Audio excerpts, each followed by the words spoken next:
Olá a todos, me chamo Amarildo, sou trabalhador do Centro Espírita Mansão da Esperança, localizada no Rio Pequeno. O vídeo dessa semana vai tratar do capítulo 26 do Evangelho segundo o Espiritismo, Dai gratuitamente o que gratuitamente recebestes. Dentre eles tem os subitens dons de curar, preces pagas, mercadores expulsos do templo e mediunidade gratuita. Mas antes eu convido vocês, aqueles que se sentirem confortáveis em fechar os olhos, que nós possamos nos ligar aos nossos mentores e anjos de guarda, fechando os olhos, passando uma tela branca na nossa mente, nos desligando de todo e qualquer problema, que nenhum ruído ao nosso redor interfira nessa ligação, com a prece que o Pai nos deixou. Pai nosso que estais nos céus, santificado seja o vosso nome, venha a nós o vosso reino, que seja feita a tua vontade, assim na terra como no céu. O pão nosso de cada dia nos dai hoje, perdoai as nossas ofensas, assim como nós perdoamos a quem nos tem ofendido. E não nos deixeis cair diante das tentações, mas livra-nos, Senhor, do mal, que assim seja, graças a Deus. Bora? Só relembrando o capítulo 26 do Evangelho segundo o Espiritismo, dai gratuitamente o que gratuitamente recebestes. O que é mediunidade? Alguém já pesquisou? Se eu falar que todo mundo tem mediunidade, uns com uma potência maior do que os outros, e como eu consigo atingir essa potência, como eu consigo ter essa comunicação com o plano superior? Se eu te falar que através da sua reforma íntima, através do estudo, através da prática, você consegue sim ter um contato com o plano superior. Essa prática é através de locais onde tem pessoas sérias, com um propósito sério, você consegue sim ter essa afinidade com o plano superior. E o que é mediunidade? Ela não deve ser vista como transe. Mediunidade é sintonia, é troca de experiência entre espíritos e desencarnados e encarnados. Não há perda de consciência, não há anulação, a soma de experiências das partes envolvidas trazendo superação. Como falei, a soma de experiências das partes envolvidas. Então é soma. Você vai somatizar a sua experiência, o seu conhecimento, a sua prática com os espíritos superiores que estão aqui para tentar nos auxiliar, para nos ajudar. E quando nós buscamos na história, na Grécia Antiga, nós tínhamos, naquela época, os deuses que eram intermediários com a divindade. Então tinha o deus da agricultura, o deus da fertilidade, o deus do amor, o deus do mar, o deus do trovão. Tinham infinitos deuses que as pessoas davam dádivas para eles para ter essa comunicação com um plano maior. Só que com o passar do tempo a sociedade foi evoluindo. E essas práticas foram caindo por terra, como vem caindo hoje em dia. Quando Jesus esteve entre nós, ele deixou alguns sinais através de algumas parábolas. Em João, capítulo 10, versículo 34, diz lá, vós sois deuses. Em Mateus, capítulo 5, versículo 48, sede vós perfeitos, como é perfeito o vosso Pai que estais nos céus. Em João, capítulo 14, versículo 12, vós podeis fazer o que eu faço e muito mais. Olha a potência desse legado que Jesus nos deixou. Vós sois deuses, vós podeis fazer o que eu faço e muito mais. O que ele quis dizer com isso? Que ele nos mostrou que a nossa descendência divina, nós viemos de um Pai, nós viemos de um Pai poderoso e nós temos essa capacidade de fazer mais e melhor do que os apóstolos fizeram. E como a gente consegue fazer mais e melhor?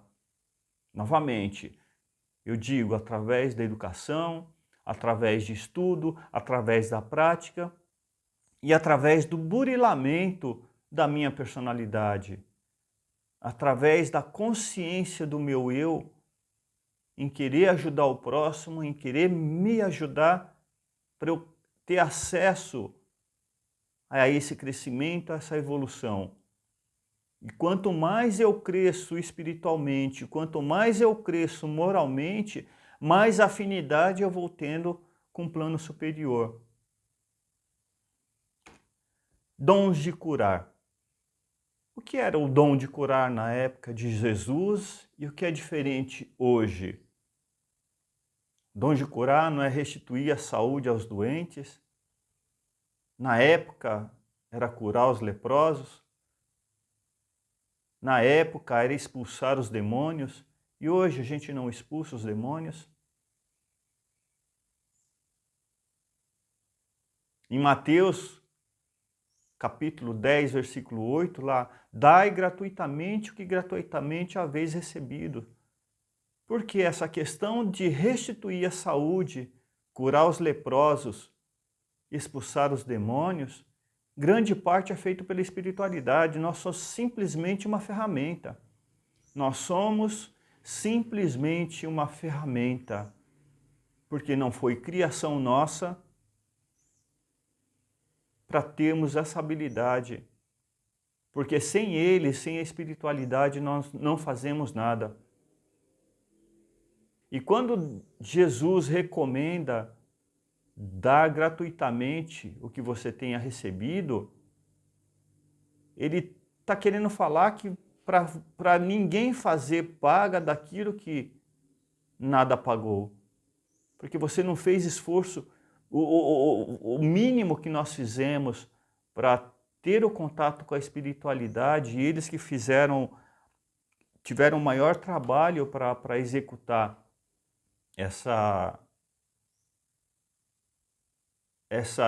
toda essa tarefa.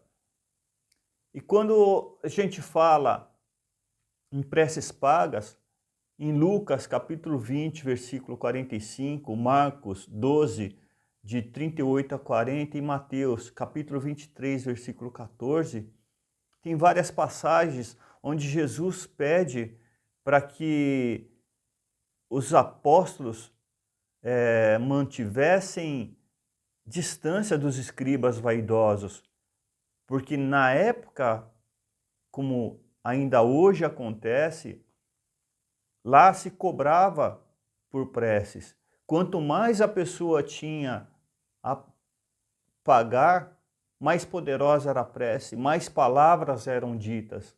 E aquele miserável que não tinha nada em mãos em troca, não era atendido. E não acontece hoje a mesma coisa? Quantos terceirizam essa questão da oração, terceirizam a questão da caridade? Cobrar alguém que se dirige a Deus, o que é? É uma profissão? Ou medir a sua graça pela quantidade de palavras? E a razão e o bom senso já está demonstrando que esse caminho não é o correto. Porque se criaram profissões em nome de Deus, se criaram vendilhões que estão falando que ele tem o poder de levar aquela oração, aquele seu pedido, aquele sofrimento aos pés de Deus, e Deus vai curar. E a sua parte, como é feita?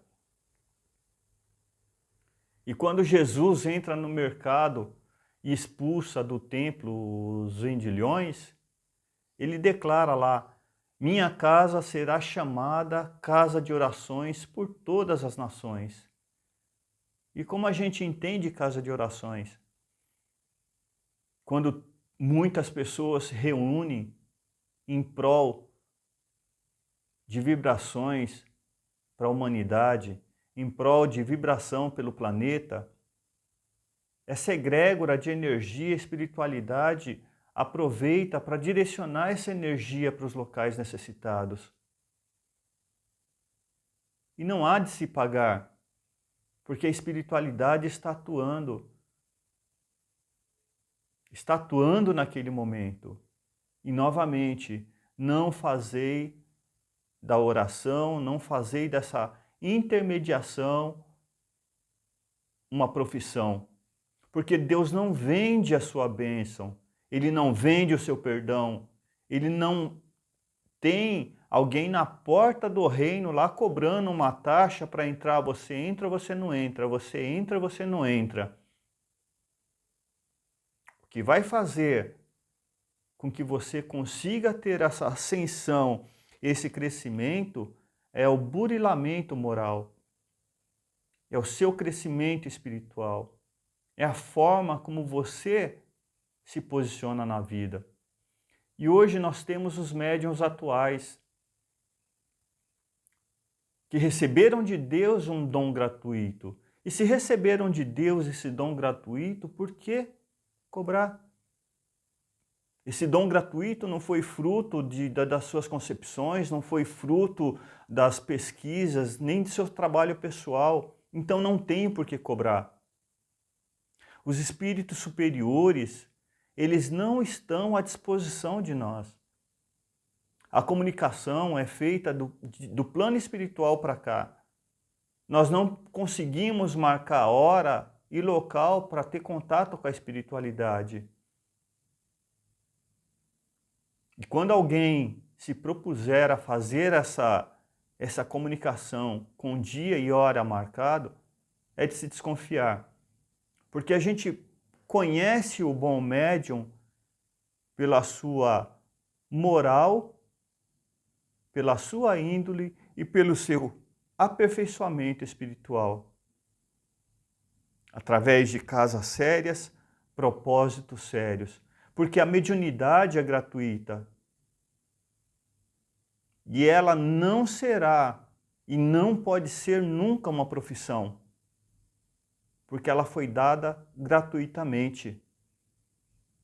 Deus nos concedeu essa ferramenta, Deus concedeu ao médium essa ferramenta para que quando uma pessoa necessitada chegue próximo a ele, que ele possa aliviar a dor, que ele possa, através do seu conhecimento, levar um pouquinho de alento e orientação, que ele possa direcionar essa pessoa para que ela retome o caminho dela ao Pai, porque Ele está de braços abertos a nos esperar. E como disse no início, vós sois deuses, vós podeis fazer mais e melhor. E nós podemos, é só acreditar, é só estudar. Porque a mediunidade é coisa santa, que deve ser praticada santamente e religiosamente. Agora, aqueles que têm um poder de a mediunidade curadora,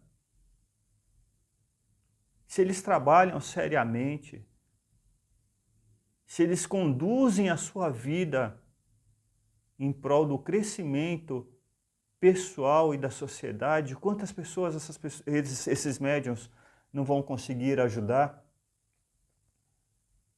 E eu deixo essa reflexão dessas parábolas que Jesus nos deixou.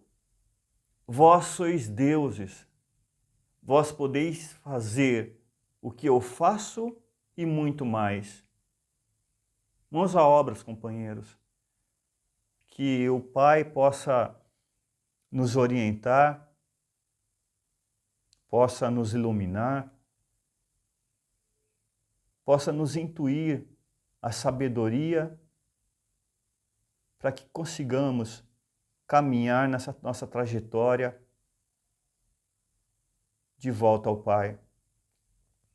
E vamos assim nos ligando novamente ao plano superior, envolvendo todo o planeta Terra em muita luz e muito amor, envolvendo todos aqueles que têm o poder de mando em mãos, envolvendo os países que se encontram em guerras e conflitos, envolvendo o nosso Brasil, envolvendo os nossos entes queridos, envolvendo aquelas pessoas que nós conhecemos, que estão passando por problemas de saúde, que estão passando por dificuldades, que possamos envolver também os nossos pets em muita luz e muito amor. E deixo um abraço carinhoso a todos, que tenhamos sim uma ótima semana, um ótimo mês e que Deus nos envolva hoje e sempre, graças a Deus. Até mais.